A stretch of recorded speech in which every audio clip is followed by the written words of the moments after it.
Long ago, before the trees of policy bowed beneath the weight of centuries, and the names of the gods were still whispered into rivers, there stood a village hidden so deep in the marshlands that only smoke could find its way out.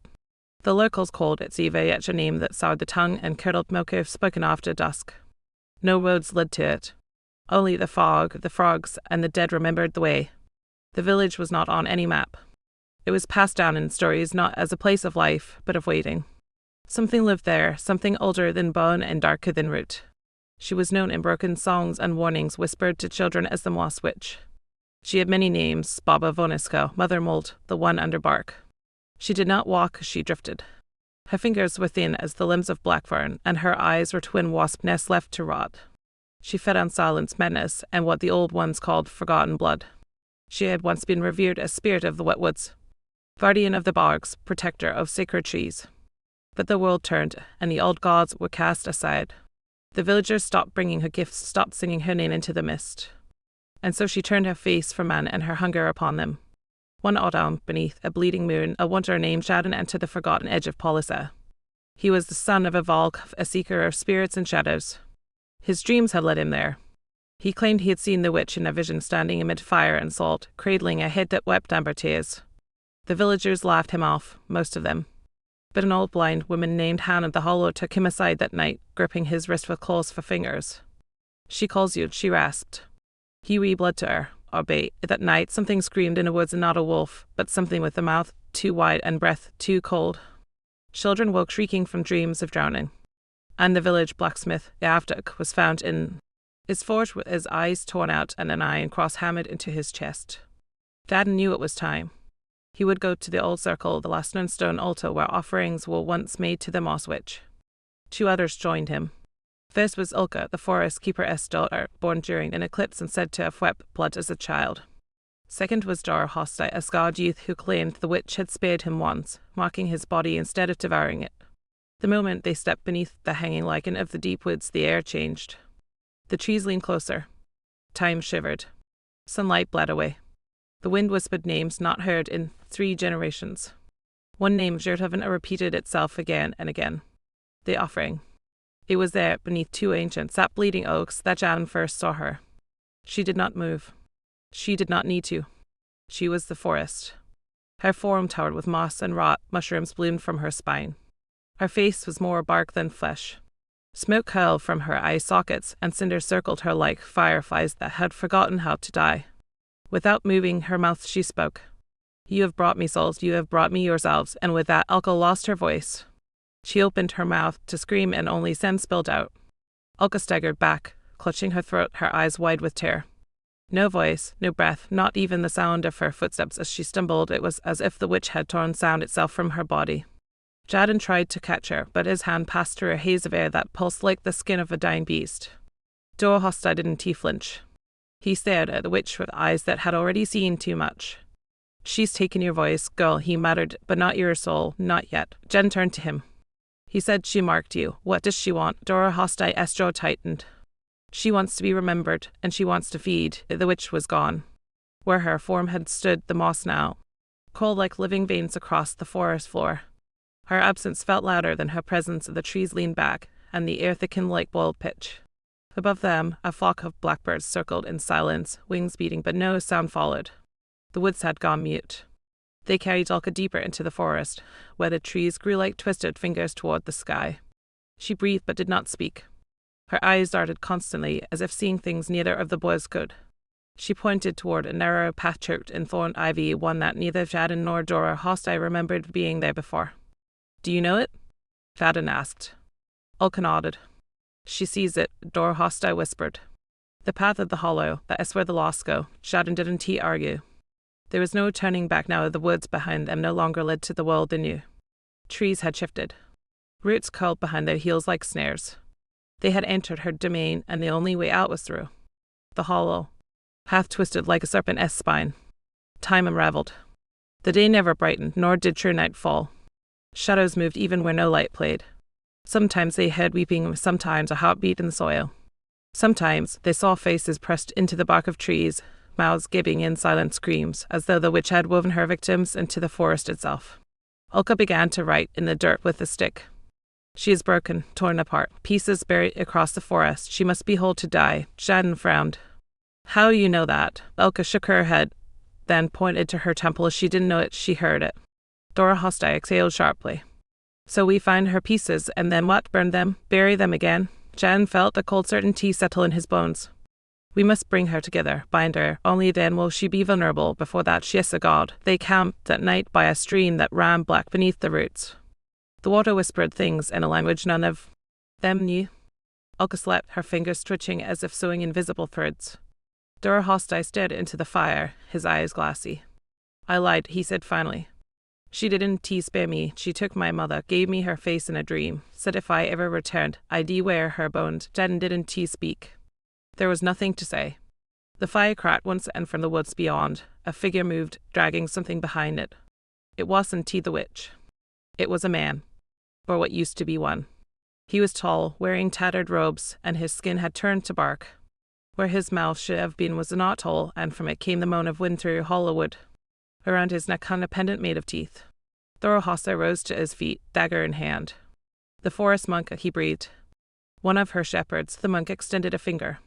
Not to them, to Ulka. And in the fire's reflection, they saw her shadow was no longer hers. It had antlers. The forest monk stood motionless, his bark-like skin twitching slightly as if insects moved beneath it. His shadow stretched unnaturally far across the ground, even though the fire behind him had grown weak.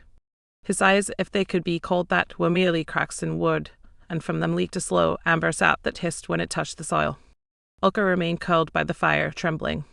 Her eyes were wide, yet distant, like she was still inside a dream. The figure pointed again, this time toward a nearby hill, overgrown with nettles and crooked ferns. A low groan rolled up from under the earth, not from him, but from something beneath. Zhadan took a step forward. What is he? Dora Hostai's hand was still on his dagger, but he didn't raise it. She carves them from the lost. Those who wander too long become hollow. She fills them with purpose. The monk began to hum, or rather, the trees around them vibrated with a single low note. Leaves shivered. Roots twitched. Then, without a word, he turned and walked slowly toward the hill, dragging behind him something wrapped in vine. A large barrel sack smeared with red soil and dark sap. Zhadan followed, despite every part of his soul warning him not to. Ulka rose and walked too, like sleepwalking. Dora Hostai cursed under his breath, then stepped after them. At the hill's base was an opening in the earth, a mouth, not a cave. The roots curled like lips around it. The forest monk stopped at the edge, then tossed the sack into a hole. The sound it made, a wet bone-filled thud, echoed far too deep to be natural. Then the monk turned and began to dissolve. Not walk away, dissolve. His body crumbled into sawdust and beetles. Where he stood, only a circle of mushrooms remained, steaming gently in the cold air. Zhadan stared down into the hole. We have to go in. Ulka scratched into the dirt again. The first piece is down there, the mouth, her mouth. Dora Hostai shook his head. Parts of a swamp goddess, Zhadan. Not unless we want to die screaming. Is she already? To Ulka's voice, Zhadan said. We can stop now. He lit a torch from the fire and stepped down. The descent was steep, the earth slick with rot. The tunnel pulsed faintly, like a vein. The walls were not rock or dirt, they were woven roots, and inside them were teeth. Dozens, maybe hundreds, embedded like pearls in a madman's necklace. Some were baby teeth, others far too large for anything human. Then they found it, a shrine deep underground. Bones coiled in spirals. A throne made of ribs. And in the center, sitting atop a stone slab covered in carvings, was a human jaw impossibly wide, with cracks of gold running through the enamel. As Zhadan approached, the air around it shimmered, and he heard a voice not his own in his mind. The voice of the forest lies broken, take it, and the silence will follow you. He reached out. Ulka grabbed his arm. Her eyes were frantic. But it was too late. His fingers touched the jawbone, and in that instant, every root, every tooth in the tunnel screamed. A soundless scream like a memory of agony played inside the skull. Ulka collapsed, clutching her ears. Dora Hostai shouted something, but it was drowned out by the pressure building in their heads. Zhadan lifted the jaw, and the shrine began to collapse. Bones cracked. Roots tore. The tunnel wanted them gone. They ran a torch flickering wildly, soul raining down. When they burst into the surface again, the mushrooms that marked the monk's grave had grown, some now waist-high, pulsating, their caps covered in tiny red eyes. Zhadan still held the jaw. Ulka was bleeding from her nose. Dora Hostai looked ready to kill him. She knows now, Dora Hostai hissed. She sees you. You touched her. You took from her. Zhadan didn't he answer. He just stared at the jaw in his hands. It was warm. And from deep in the woods came the sound of a woman's voice humming a lullaby, one that hadn't he been silent over 1,000 years. The forest no longer felt like a place, but a creature breathing, dreaming, waiting. As they followed the new paths revealed by the widow's blood-soaked mat, the terrain shifted beneath their feet. Sometimes they walked over soft moss. Other times it was flesh of pale, pulsing ground that made no sound when stepped on. The trees grew impossibly tall, blotting out the sky, their leaves black and sick like tongues. No birds. No wind. Just the sound of breath and something heavy moving far above, unseen. Zhadan kept the jawbone wrapped in cloth and tied it to his belt, but he could still hear it, whispering ancient syllables into his thoughts, words from no human language. Ulka hadn't spoken since the hollow path. She followed in silence, drawing symbols in the dirt as they moved to symbols that changed on their own moments later. Zorohostai grew more restless with every hour. His knuckles were white around the handle of his dagger, and his eyes rarely blinked. By dusk, if it could still be called that, they reached a glade encircled by stones carved with faces that wet sap. In the center stood a massive, leafless tree, hollow from root to crown, its bark split like a wound. From within its cavity poured a mist that pulsed in rhythm, like a heartbeat made visible. That is it, Zorohostai said under his breath. The hollowed tree, she left something inside. Zhadan stepped forward, but Ulka grabbed his arm and pointed. Her finger trembled as she gestured toward the base of the tree. Something moved there slowly, deliberately. Out from the mist emerged a child. At least it looked like one. Pale, thin, hairless. Its eyes were too large, fully black, and its limbs too long for its frame. It moved like a puppet with strings tangled in wind, arms jerking slightly, head cocked unnaturally to one side. Then it spoke, but not loud. It echoed inside their heads, "You do not belong here." She watches from beneath your skin. Zhadan took a step back. The child tilted its head again and reached toward the tree. As it touched the bark, the wood peeled away like skin, revealing a tunnel spiraling down into the dark. The mist thickened, and suddenly Zhadan remembered something. A voice from a forgotten dream. The eye sees the sin, the eye judges the soul. Take it, and be known. He stepped forward. Wait, Zorohostai hissed. What if it is a trap? Zhadan didn't he respond? Something was pulling him, not physically, but emotionally, like gravity made of grief.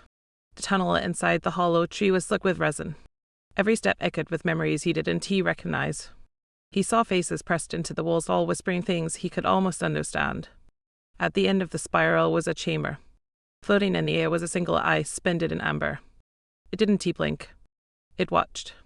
Zhadan approached. The closer he got, the louder the whispers grew, until they weren't whispers, they were confessions. I buried her in the bog. I called her name when I was alone. I fed her blood for silence, and one voice, his mother's voice, that said, "You are her son. Even if you don't remember, blood answers blood." Zhadan froze. But then he reached out. The moment his fingers grazed the amber, a blinding light erupted from the eye. His mind cracked open. He saw visions, thousands of them in the span of a heartbeat, the witch, being torn apart by druids, screaming as they sealed her soul into relics. A tree growing from a dead woman's mouth. A child himself, being handed to a hooded woman in a storm, whispered over in a forgotten tongue. And the witch smiling. When the light faded, he was on the ground outside the tree. The eye was in his hand, encased in smooth amber, warm as breath. Ulka knelt beside him, her face pale, her mouth open, but no sound came out. Zorohostai stood a few feet away, holding his dagger defensively. "We need to go," he said. Voice sharp. "Now, wait," Zhadan said weakly. "I saw it, I don't care what you saw." Zorohostai snapped. "She is inside your head now, that eye it is hers, and now it sees through you." Zhadan stood. "We need 2 more pieces, then the name, then we finish this." Zorohostai looked at him grimly. "I am not sure we make it that far." And behind them, from the tree, came a second child, mouth stitched shut, head backwards, dragging a sack that left a trail of blood. The child with the stitched mouth stood motionless at the edge of the glade, dragging its sack through the fallen leaves. Each stitch across its lips was tied with a tiny bone, some human, some not. Its head had twisted backward, it made its gaze feel impossible, as if it stared at them before they even arrived. Then, slowly, the child reached into the sack. It pulled out a single object, a stone heart, cracked and still glistening. The sight of it sent a wave of nausea through Zhadan. His own heart fluttered, not in fear, but in recognition. The child didn't move again. It simply held the heart aloft, and the forest obeyed. Behind it, the trees parted like curtains. A narrow path of shattered cobblestone stretched into the dark, flanked by broken fences, rotted gates, and the skeletal ruins of wooden houses. "This isn't a forest anymore," Doro hostile whispered. They as a memory that they stepped onto the path, and with each step the past returned. The trees faded. The air thickened with soot. Crows screamed overhead in slow motion. The sky hung low, red like a festering wound. They had entered Veliki Cherny, the cursed village lost to time. Zhadan had heard whispers of it, a settlement that was never destroyed by fire or plague, but something far worse, forgetting. One morning, every trace of it vanished. No records, no names, not even stories. Only silence. But it hadn't disappeared. It had been swallowed. It didn't speak aloud. Alka wrote in the ash with her finger. She listens here with the bones. As they moved between the crumbling homes, they saw statues. At least that is what they seemed to be. But on closer inspection, they weren't carved. They were real people turned to stone mid-motion. One man reached toward his door. A child knelt by a dead dog. A woman screamed scared, but no sound had survived her fossilized throat. Zhadan shivered. What did this, the heart, Doro hostile muttered. Or what it became when it was buried. In the village square stood a dried-up well, and beside it an altar of stone shaped like a ribcage. Runes were carved into each bone. At its center was a cavity that pulsed with a dim, red light. Ulka approached it first. She reached into her pouch and withdrew a charm made of flaxen hair. She placed it gently on the altar, and the cavity opened wider, as if recognizing her offering. Zhadan stepped up next, the ember encased eye still tied to his belt. The red light flickered in its presence and acknowledgement. Then Doro Hoste stepped forward and hesitated. No, he said. I've been here before. Zhadan turned. What? Doro Hoste's face had gone pale. When I was a child, before my scars, I saw this place in a fever dream. I saw my mother turn to stern while singing a lullaby. He raised his sleeve and revealed a scar down his arm, jagged and unnatural. I cut myself to wake up. I thought it was just madness, but I remember this altar. Zhadan stepped closer. Then you know where the heart is. No, Doro Hoste said. But I know how to get it, and it is going to cost something. He reached into his shirt and pulled out a locket. My sister, her name was Malva. She died in her sleep when the witch came the first time. I've carried her with me every day since. Elka looked at him, eyes wide. Without a word, Doro Hoste placed the locket into the cavity. The light turned blood red, and with a groan that echoed across the still village, the ground cracked open, revealing a staircase spiraling downward beneath the altar. It pulsed with heartbeat thunder. Stay behind me, Doro Hoste said, drawing his blade. The air below was thick humming. The walls were smooth and black, as if carved from obsidian. At the bottom sat a pedestal of bone, and upon it a heart, still beating. It was stone, yes, but it oozed blood with every pulse. Each beat sounded like a drum in Zhadan's ears. As he stepped closer, the pedestal spoke not in words, but in raw emotion, rage, sorrow, betrayal, hunger. You take what was torn, it said. Then you become what was broken. Zhadan reached out and lifted the heart. The instant he did, a wave of crushing grief hit them all. Visions flooded his mind, a young woman in white being dragged into the bog by her village as an offering. Her heart carved out while still alive. Her body buried in stone, not for protection but to make her suffer eternally. And that woman's face was his mother's. Zhadan collapsed, clutching the stone heart. Doro Hoste caught him. What did you see? She is not a monster, Zhadan choked out. She was made into one. They climbed back into the ruined village just as the sun, if it still existed, to turn black.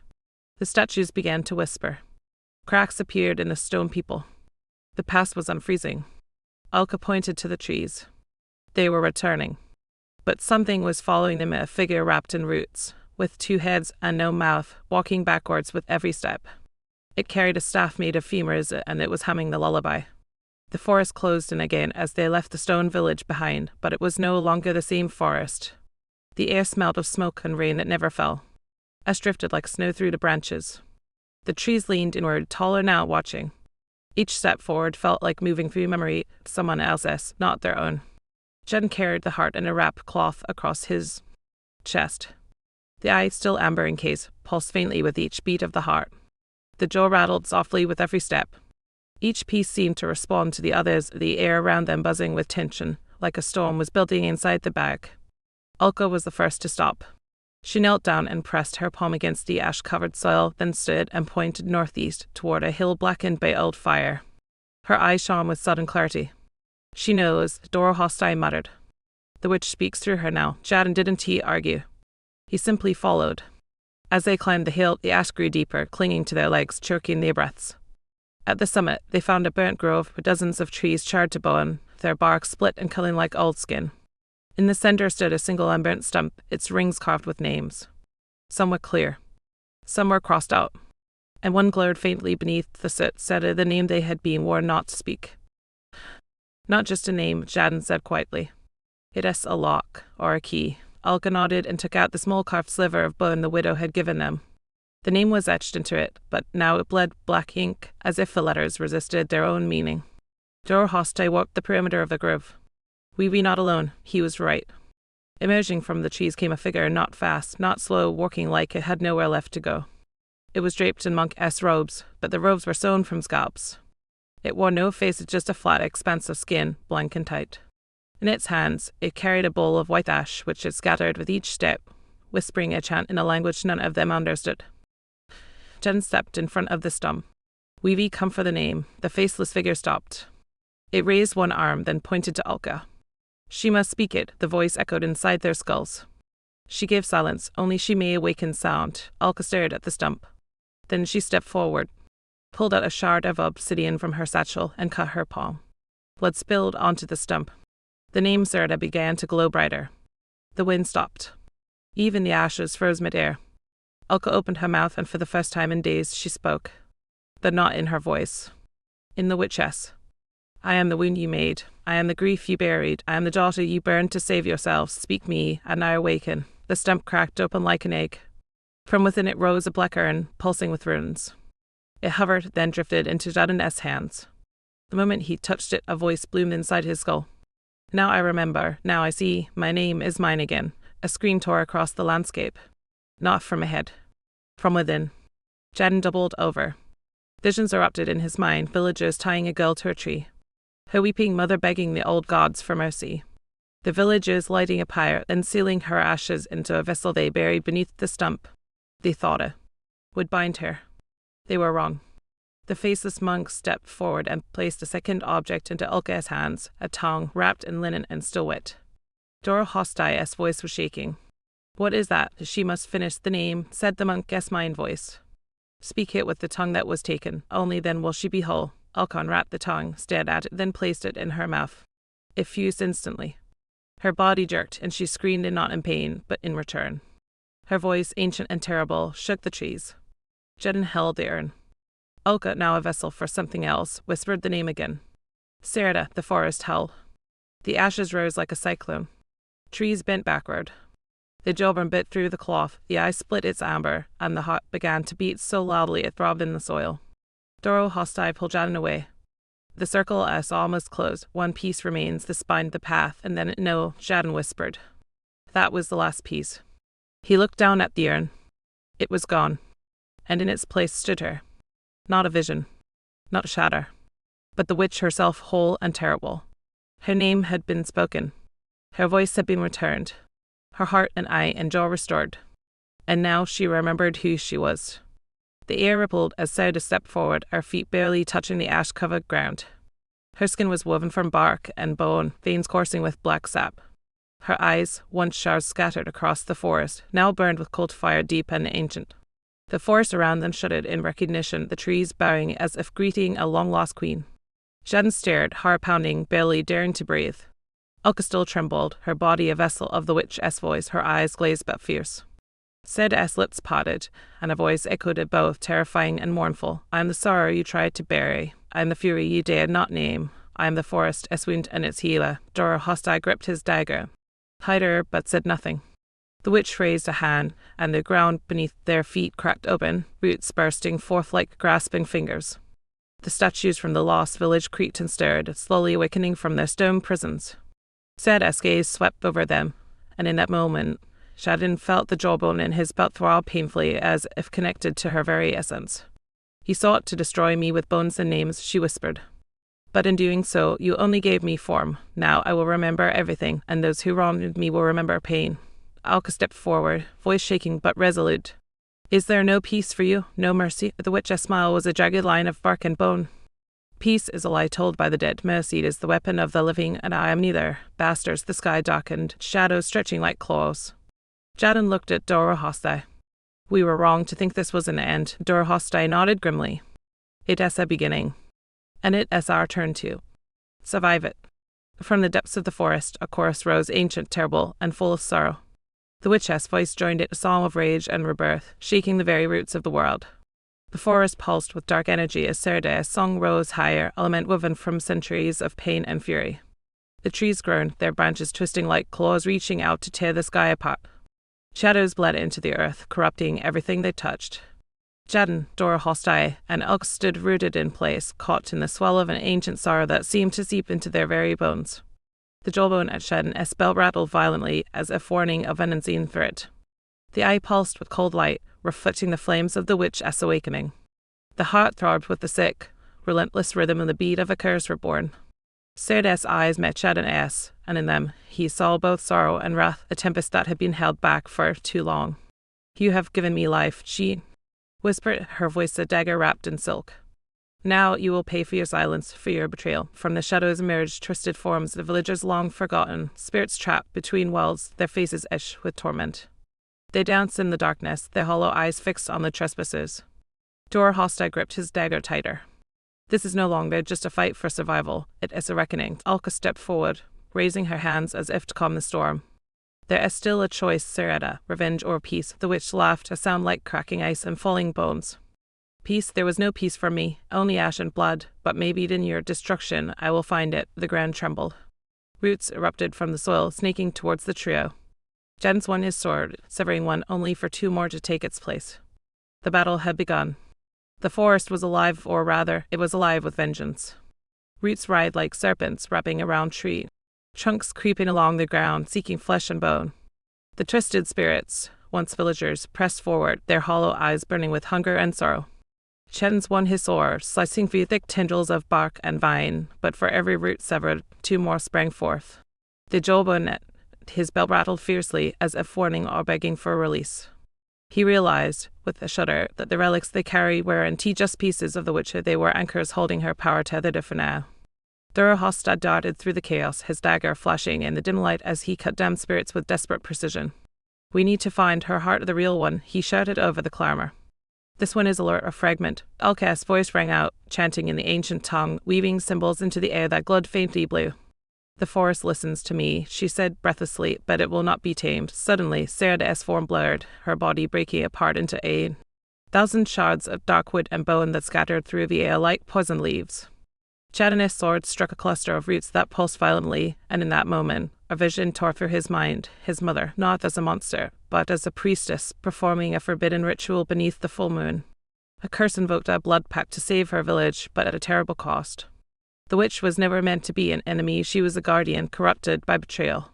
He staggered back, the truth crashing over him like a tidal wave. Their fight was rooted in lies and fear. Sereda's voice echoed, haunting and fragile, you betrayed me to save yourselves, but the forest remembers. The spirits converged, shrieking. Dora Hostai grabbed Zhadan's arm. We either end this now or become part of the forest forever. Alka raised her hands, the blue light blazing, forming a shield around them. Then let us end it. They braced as the forest lunged, and the final battle for the witch's soul truly began. The forest pressed closer, suffocating and alive with rage. The spirits circled, their voices a cacophony of sorrow and accusation. Yet amidst the chaos, Zhadan's mind sharpened with clarity born of revelation. His mother was no villain, she was a guardian, bound by an ancient curse she never fully understood. The forbidden ritual she performed was meant to protect the village from a far greater evil lurking beneath the earth. But the villagers, blinded by fear and superstition, had twisted her sacrifice into a curse. Sereda was the guardian spirit twisted by betrayal into the witch. Her heart, their heart, shattered and buried beneath lies. Zhadan gripped the heart tightly. The relic pulsed, responding to the truth. Alka's chant grew louder, weaving a fragile hope into the storm. Dora Hostai cut down another spirit, his eyes wide with disbelief at the revelations. Sereda's fractured form coalesced again, eyes blazing with fury and pain. Now, her voice thundered through the forest. I am both protector and prisoner. Your sins forged my chains. Zhadan stepped forward, voice steady despite the turmoil. We will break those chains, together. The spirits folded the forest still for a moment, as if listening. Alka reached out, her hands glowing with ancient magic, touching the stone heart in Zhadan's grip. A surge of light exploded, washing over the forest. The spirits cried out, some in release, others in anguish. Sereda's form softened, her rage giving way to sorrow. The cycle must end, she whispered, or we will all be lost. Doro Hostai lowered his blade, eyes glistening. The battle was over, but the true reckoning had just begun. Silence settled over the forest like a fragile veil, broken only by the soft rustling of leaves and distant bird calls. The once raging spirits, now freed from torment, faded gently into the ether, their sorrow replaced by quiet peace. Sereda stood among them, her form no longer twisted or fierce, but serene, a guardian reborn. The heart in Zhadan's hand beat steady, in sync with the rhythm of the forest itself. Ulka knelt, tracing symbols of healing in the earth with trembling fingers. The ash that had choked the grove began to dissolve, revealing tender green shoots pushing through the blackened soil. Doro Hostai surveyed the clearing, wary but hopeful. The curse is broken, but the scars remain. Zhadan nodded, gazing at the restored witch. She remembers who she was and who she is meant to be, but the forest will never forget. Sereda's voice was soft but resolute. Guardianship is a burden and a gift. I will watch over this place, but I will need your trust and your vigilance. Alka looked up, eyes clear but tired. We will stand with you. The sky began to brighten, sunlight filtering through the leaves, casting golden patterns on the forest floor. For the first time in what felt like an eternity, the air was free of ash and shadow. Yet, beneath the surface, deep roots twisted still, silent and watching. The story was not over. It had only turned a new page. The forest's calm was a fragile veil, stretched thin over secrets buried long ago. Though Sereda stood renewed, her gaze often drifted downward to where the soil hid dark truths. The ground beneath the green shoots still whispered faint murmurs carried by the wind like forgotten warnings. Zhadan knelt by a newly sprouted sapling, fingers brushing the soft leaves. But beneath the surface, something pulsed, a slow heartbeat, distant yet insistent. The eye at his belt flickered, casting brief shadows that dotted like unseen creatures. Ulka's magic hummed uneasily as she traced lines in the earth, trying to suit the restless spirits. There is more beneath this ground, she said quietly. Not all curses break with a single spell. Doro Hostai's eyes narrowed as he scanned the trees. The village may be gone, but the forest remembers every betrayal, every secret. Suddenly, the earth trembled beneath their feet. From the roots burst a dark shape, an ancient wooden door covered in moss and runes that glowed faintly red. It creaked open slowly, revealing a narrow staircase spiraling downward into blackness. Sereda stepped forward, voice steady but tinged with caution. The past is not done with us yet. Zhadan swallowed hard, feeling the weight of all they had uncovered and all that still waited in shadow. Together they descended into the darkness, ready to face whatever lay beneath the roots. The air grew colder as Zhadan, Ulka, Doro Hostai, and Sereda stepped down the ancient spiral staircase, their footsteps echoing in the suffocating silence. The walls were slick with moss, and the faint glow of the runes barely illuminated the way, casting long, trembling shadows that danced with every flicker of their torches. The scent of damp earth and decay filled their lungs, mingling with the whispering hum-like voices just beyond. Hearing, murmuring secrets long buried. Sereda's eyes glowed faintly, piercing the darkness with an unnatural light, revealing carvings along the walls, twisted faces, broken chains, and scenes of a village under siege by unseen horrors. Here, she said softly, voice reverent and heavy, is where the first blood was spilled or where the cycle began. The path opened into a vast cavern, its ceiling lost in blackness above. At its center lay a massive altar, cracked and worn, stained with ancient blood that never quite dried. Around it, skeletal remains of forgotten sacrifices lay scattered, some holding relics much like the ones Zhadan carried. Ulka approached the altar, tracing the faded symbols with trembling fingers. This was no ordinary sacrifice, she whispered. They tried to imprison something here, something not meant to be contained. A sudden chill swept through the chamber, and the air thickened with the scent of iron and rot. From the shadows, a low growl echoed, deep, guttural, and hungry. Doro Hostai raised his dagger, eyes wide. We were not alone. From the darkness emerged a figure gaunt, with eyes like burning coals and skin as cracked as dry earth. It moved with unnatural speed, its form shifting between flesh and shadow. Sereda stepped forward, unflinching. The first guardianess curse for its prison, the shadow beneath all things. Zhadan tightened his grip on the jawbone and heart, preparing for a battle not just for survival, but for the fate of the forest itself. The cavernous darkness swallowed them whole, broken only by the fierce glow of Sereda's eyes and the flicker of Zhadan's torch. The shadowy figure before them breathed low, the air thick with malevolence and ancient grief. Its voice was a rasp, like dry leaves scraping stone. He seeked to undo what was forged in blood, but the curse is eternal. Zhadan stepped forward, clutching the relics of the heart, the eye, and the jawbone of their power thrumming in his veins. Curse ends tonight. We choose to break this cycle. Sereda's voice rose like a storm. I am the guardian, the betrayed, the wrath, the sorrow, but I'm also the hope you forgot. This ends here. The shadow lunged. Time fractured. The forest as fate hung in balance as steel clashed with shadow, magic fled against ancient wrath, and voices from the past screamed for release. Ulka S. Chance wove a shield of light, Doro Hostai S. blade struck with desperate fury, Zhadan S. relics blazed with the fire of remembrance. In the heart of the battle, Sereda faced the shadow not as enemy, but as the fractured part of herself, a piece of the past still chained in darkness. With a cry that shook the cavern, she reached out and touched the shadow. Light exploded, tearing the curse apart from within. The shadow howled, dissolving into ash, and the cavern brightened with dawn's first light. Silence followed. Breathless, scarred, and forever changed, the force stood together as a forest. Outside began to heal, and new leaves unfurling where ashes once lay. Sereda's voice, now gentle, carried on the wind. The past is remembered, the future is ours, and with that the legend of the Witch of the Guardian and the curse have found its rest at last.